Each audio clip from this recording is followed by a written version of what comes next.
Imagine a world where the Sahara Desert was not a vast sea of sand, but a lush, green paradise. 10,000 years ago, this was a reality. Rivers crisscrossed the land, nourishing sprawling grasslands and dense forests. Herds of elephants, giraffes, and gazelles roamed freely, and among them human tribes thrived. They built communities, hunted, fished, and painted their vibrant lives onto the very rocks that now bake under the sun. It was an Eden, a cradle of early civilization. But paradise, as we know, is often fleeting. The world was about to change in a way no one could have predicted, and for these people, the Green Sahara would soon become a memory, swallowed by the sands of time. This story begins with one of those tribes. At its heart was a young, sharp-eyed hunter named Oru. He was known for his skill in tracking game and his deep understanding of the land. He could read the patterns of the wind, the language of the birds, and the subtle shifts in the seasons. But recently the signs were all wrong. The once reliable rains were becoming scarce. The river that had been the lifeblood of his people was shrinking, its powerful flow dwindling to a mere trickle. The game was becoming harder to find, and the plants they gathered for food were starting to wither. A quiet fear began to creep into the hearts of his people. The land that had nurtured them for generations was turning against them. Oru felt the weight of his tribe's survival on his shoulders. He saw the worried faces of the elders and heard the cries of hungry children. He knew they couldn't just wait for the inevitable. They had to act. Their desire was simple, yet profound: survival. They needed to find water, not just a small puddle, but a lasting source, a final oasis that could sustain them through this great drying. Oru gathered the strongest hunters and the wisest gatherers. Their mission was to venture deeper into the changing landscape, to search for a new beginning, a place where they could rebuild their lives and escape the encroaching drought. They packed what little they could carry: tools, a few precious ornaments, and the hope of a better future. They were searching for one last refuge in a world that was slowly, but surely, dying. But this was not a battle against a rival tribe or a fearsome beast.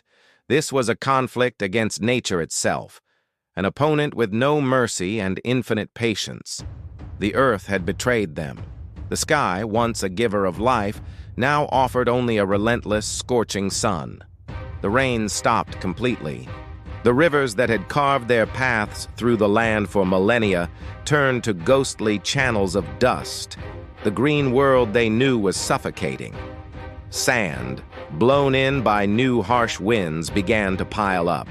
It crept into their abandoned shelters, covered their hunting grounds, and buried the graves of their ancestors. The desert was relentless. As the dunes grew, swallowing everything in their path, Oru's tribe marched onward, deeper and deeper into a world of sand. And then, silence. They walked off the pages of history and into the realm of legend, a lost tribe swallowed whole by the desert. For thousands of years, their story was just that: a whisper, a myth. The Sahara became the formidable desert we know today, its secrets locked away beneath 1,000,000 tons of sand. Generations came and went, civilizations rose and fell, and the memory of a green Sahara faded into collective amnesia. But history has a way of revealing itself. Fast forward to our time. Archaeologists, armed with satellite imagery and ground-penetrating radar, began to suspect that the desert held more than just sand. They started to dig, and what they found was nothing short of miraculous. Beneath the endless layers of sand, they uncovered the final chapter of Oru's tribe. The arid, sterile environment of the desert had acted as a perfect time capsule. There, lying in a silent tableau, were the bones of Oru's people. They weren't scattered. They were together, as if they had lain down for one final rest when they could walk no further. Perfectly preserved alongside them were their tools: flint arrowheads, stone grinders, and fish hooks that spoke of a life by the water. And most poignantly, their jewelry: polished stone beads and delicate shell bracelets, items of beauty and identity still lay where they had fallen. They were found not as scattered artifacts, but as a community frozen in their final, desperate moments. The desert had not just buried them, it had preserved their story, waiting for someone to read it. And what a story it was. The discovery of Oru's tribe and others like them rewrote our understanding of human history. These were not just ancient people. They were the world's first documented climate refugees. Their bones told a tale of a desperate struggle for survival against an unstoppable environmental collapse. They were a people who fought to the very end. Their loss was a tragedy, but it was also a catalyst. As the Sahara dried, it pushed humanity outwards. The survivors, the ones who made it to the fringes, migrated. They moved south towards the denser forests of Central Africa. They moved north towards the Mediterranean, and they moved east towards a fertile river valley that would soon become the cradle of one of the world's greatest civilizations, ancient Egypt. The end of the Green Sahara was not just the end of one world, it was the birth of many new ones. The story of Oru's lost tribe is a profound reminder that our history is deeply intertwined with the climate of our planet. Their legacy is a warning, but it's also a testament to human resilience.